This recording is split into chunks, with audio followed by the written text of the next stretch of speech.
حضرت باقی باللہ رحمۃ اللہ علیہ نقش بندی سلسلہ کے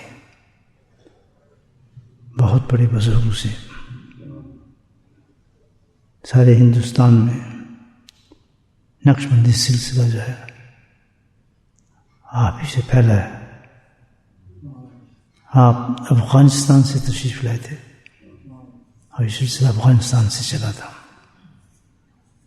حقیقت میں یہ سلسلہ افغانستان سے پھیلا ہے اور بنیادی جگہ افغانستان ہے اس سلسلے کی. دہلی میں آپ نے قیام کیا، عرصہ تک وہاں رہے اور بہت فیض پہنچا آپ کو. تو اس زمانے میں اللہ نے ایک انسان پیدا کیا سرند شریف ہندوستان کے اندر، وہ حضرت شیخ احمد سرہندی فاروقی رحمۃ اللہ علیہ تھے. وہ سفر کے لیے جا رہے تھے حج پر، وہاں پہ رکے دہلی میں رات.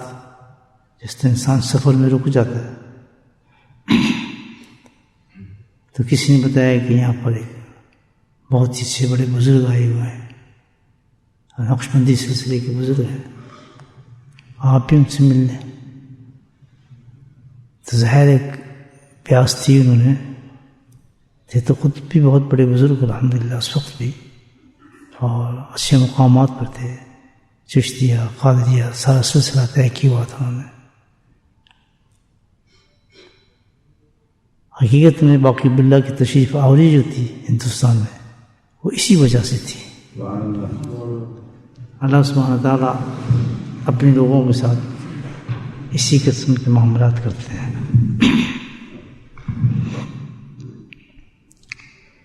اسباب کی دنیا ہے، سبب کے ساتھ تربیت ہوتی ہے. نبی کریم صلی اللہ علیہ وسلم تشریف لائے تو صحابہ کرام کی تربیت ہوئی، اور وہی بدو لوگ عرب کے گھوڑے چلانے والے، اونٹ چلانے والے، پوری دنیا کے سردار بن گئے تربیت سے. تو ہندوستان کو اس وقت سخت ضرورت تھی، بے انتہا کفر پھیل چکا تھا وہاں پر.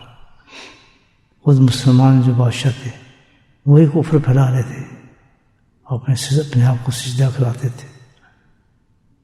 بدعات تھی، ظلم تھا، دین نیا بن چکا تھا، اسلام کو مٹایا جا رہا تھا. کیونکہ بادشاہ اس کو بڑی طاقت ہوتی تھی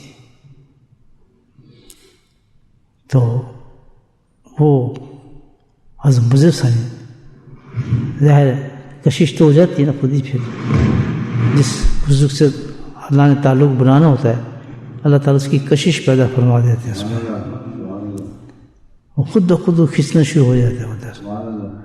کوئی بتایا کہ پھانسی کا بزرگ ہے تو اس میں خود ہی ایک محبت پیدا ہو جاتی ہے اور اس طرف چلنا شروع ہو جاتے ہیں. اس پر اللہ کی طرف سے انتظام ہوتا ہے انسان کا. تو جیسے ہی وہ پہنچے تو حضرت باقی باللہ نے کہا کہ اسی پرندے کے انتظار میں یہاں آیا تھا، اب تجھے جال میں پھنسا لیا میں نے الحمدللہ. بس وہیں بیٹھ گئے مجھے سانی رحمۃ اللہ علیہ، انہوں نے کوئی بیعت کر لیا اور تمام معاملہ شروع کر دیے.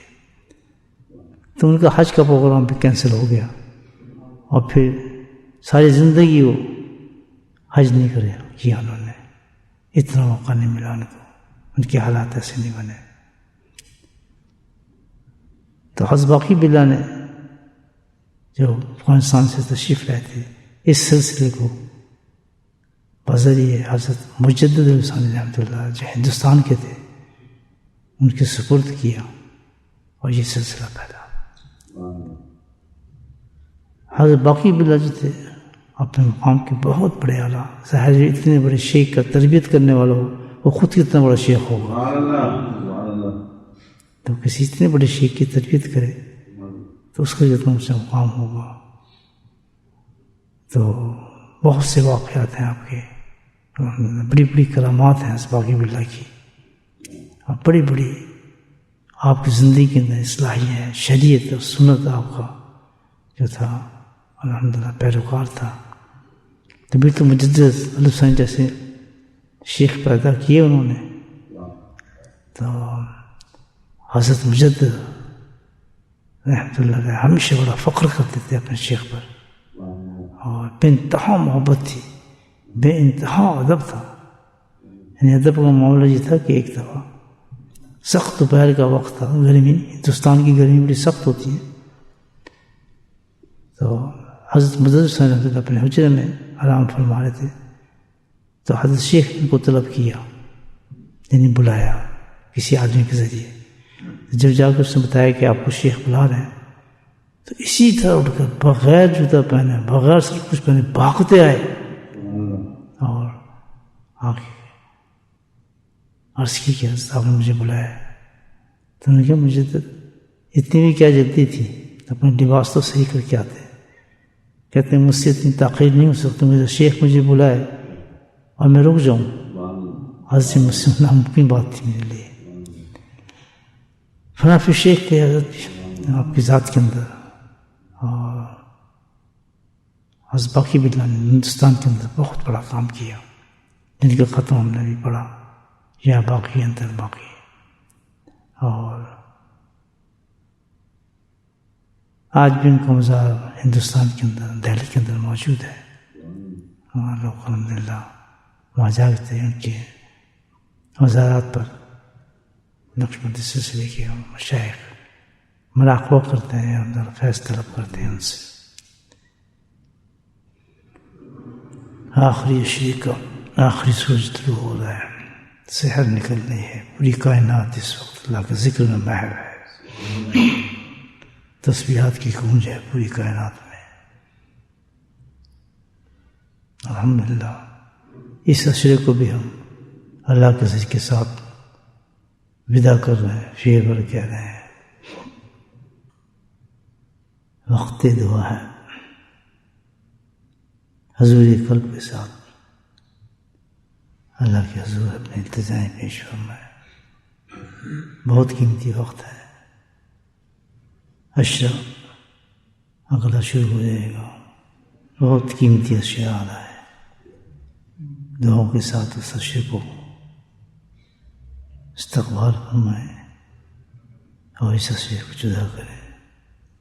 جو بھی کمی رہ گئی ہیں, اور یقیناً کمی رہ گئی ہیں ہمارے ساتھ, اس اشرے کے اندر بھی ہم نے وہ کچھ حاصل نہیں کیا جس کے لیے اللہ پاک نے مشورہ دیا تھا. اس ندامت کے ساتھ اللہ کے حضور میں اپنی دعاؤں کو پیش فرمائیں. تمام مشکلات آفات برائیوں سے اللہ سے حفاظت طلب کریں, اپنی حاجات طلب کریں, بلندی آفات درجات بلند کریں. اللہ سبحانہ تعالیٰ کی رحمت اس وقت جوش میں ہے. انسان مانگتا ہے تو اللہ تعالیٰ اس سے بھی زیادہ عطا فرماتا ہے. مراقبہ میں یعنی خاموش ذکر, قلبی ذکر, بغیر آواز کے, بغیر زبان لائے, مکمل توجہ کے ساتھ. اس ذکر کے اندر دو شرائط ضروری ہیں. انسان شاید کو پورا نہیں کرتا تو ذکر کا فائدہ نہیں پہنچتا. پہلی شرط وقوف قلبی ہے. وقوف قلبی کا مطلب یہ ہے کہ اپنی پوری توجہ دل کی طرف رکھے آدمی, اور اتنی اس کی عادت ڈالے, اس پہ پریکٹس کرے کہ ہر وقت دل پہ انسان کی توجہ رہے. اس ذکر کی سب سے بڑی خاصیت یہ ہے مراقبے کی کہ اس میں انسان ہر وقت اللہ کی طرف رجوع رکھنے کی کوشش کرتا ہے, تاکہ ایک وقت بھی, ایک لمحہ بھی اس کا اللہ سے غافل نہ رہے. یہی وجہ ہے کہ ذکر سب سے افضل ہے.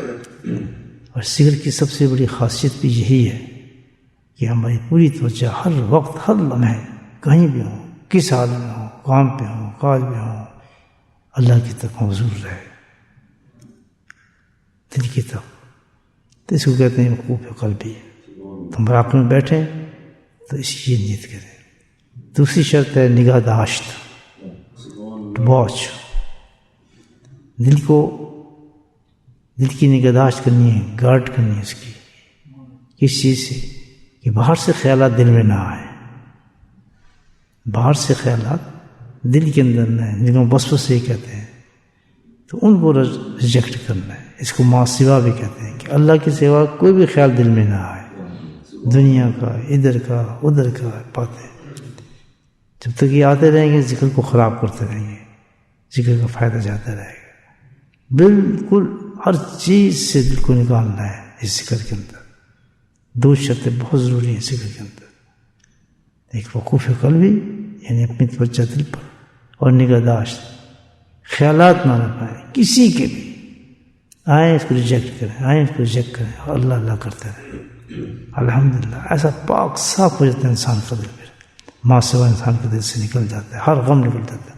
لا خوف علیہم ولا هم یحزنون ہو جاتے ہیں. یہ دو عادتیں ڈالنی چاہیے. نقشبندی کمال اسی میں ہے. اور کیا، ورنہ ذکر تو ساری ذکر ہیں، سبھی ذکر ہیں، سب کرتے ہیں، لیکن نقشبندی سلسلے کا یہ ہے، ان دو صفتوں کو ساتھ چلتے ہیں. وقوف قلبی ہو، نگہداشت ہو، توجہ دل پہ ہو ہر وقت، اور دل کے اندر کوئی خیالات اندر نہ آئے اس کے سوائے اللہ تعالیٰ کی. آئیں اس کو نکال دیں باہر، آئیں اس کو باہر نکال دیں، ریجیکٹ کرتے ہیں. جیسے گھر کے اندر کوئی آئے تھے، چوہا، بلی، کتے، فوراً نکالتے ہیں اس کو گھر سے. آدمی فوراً نکالتے ہیں آدمی اس کو، وہ یہ کیا ہو گیا، نکالو نکالو نکالو.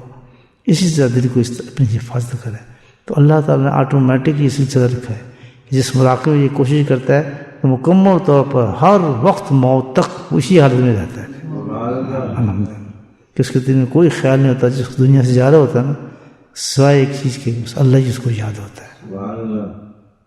تو انشاءاللہ اسی حالت کے اندر مراقبہ کریں، اپنی پوری توجہ دل پر رکھیں، اور دل کی توجہ اللہ کی طرف ہو. یہ وقوف قلبی ہے. خیالات آتے رہیں، ان کو نکالتے رہیں، اور اللہ اللہ اللہ بہوش کرتے رہیں، سمجھ کے ساتھ کہ ہم کس چیز کا ذکر کر رہے ہیں، کس کا نام لے رہے ہیں، جو تمام صفات اور کمال کی جامع ہے، ہمارا خالق ہے، ہمارا مالک ہے، جس پہ ہم ایمان لائے، اس کا ہم نام لے رہے ہیں اپنے دل کے اندر. اس کی حیبت، عظمت، جمال، کمال کو دل پہ بٹھائیں. الحمدللہ یہ ہے اللہ کا ذکر. جب یہ کیفیت پیدا ہو گئی تو پھر انشاءاللہ دل انسان کا باغ باغ ہو جاتا ہے. تو ذکر کو جاری کریں اپنے تصور سے. تمام اپنے قلوب و لطائف کو اپنے شیخ سے جوڑ لیں، شیشے کی مانند، اب تو نبی پاک صلی اللہ علیہ وسلم، اور پھر وہاں سے فیض طلب کریں کہ اللہ تعالیٰ تمام لطائف پہ جو فیض نبی ذات مقدس پر ڈالا، سینہ اقدس میں ڈالا، مشائخ کرام کے تھرو سے، ہمارے شیخ کی وساوت سے ہمارے سینے میں اتار دے. اس کو ریپیٹ کرتے رہیں، اس نیت کو ڈیورنگ دا ذکر، تو اس سے بھی بہت فائدہ آدمی کو ہوتا ہے. یہاں پر مشائخ کی ایک اور بھی مضبوط کرنے کے لیے، وساوس دور کرنے کا ایک اور علاج بتاتے ہیں.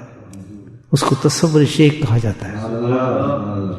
یہ بڑا زبردست علاج ہے وسوسوں کے لیے، تھاٹس کے لیے. دل سے نکل جاتے ہیں، معلوم کرتے ہیں تھاٹس نہیں نکلتے. تو اس کے علاوہ اس کو یہ علاج کے طور پر ہے کہ اپنے شیخ کی صورت کو اپنے دل میں سامنے رکھیں، بالکل جیسے آپ کو سامنے ہے. تو جس وقت اس کا خیال آپ جیسے ہی لائیں گے تو وسوسے نکلنا شروع ہو جاتے ہیں دل کے ساتھ.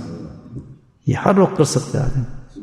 جب بھی وسوسوں کا دور زور ہو یا تھاٹس آ رہے ہوں تو فوراً مراقبے میں جا کے اپنے شیخ کی تصور کو لے آئے سامنے میں. تو اس سے بہت جلدی الحمدللہ دل انسان کا صاف ہونا شروع ہو جاتا ہے. مومن کی شان یہی ہے کہ یہ نہیں کہ کپڑے صاف ہوں، منہ صاف ہو، نہیں، مومن کی شان ہے دل صاف ہو، شیشے کی طرح چمک رہا ہو. کل یوم فی شان، اللہ کہتا ہے ہر وقت، ہر لمحے میں ایک نئی شان کے ساتھ ظہور کرتا ہوں. تو اس کا عکس کہاں اترتا ہے؟ قلب مومن پہ اترتا ہے. ایسا دل ہو جائے ہمارا صاف شفا، اللہ کی جو بھی شان آ رہی ہے آسمان زمین سے ہمارے دل میں اترنا شروع ہو جائے اس کی. تو یہ کوشش سے ہو جاتا ہے انشاءاللہ. یہ نقشبندی سلسلہ یہی ہے.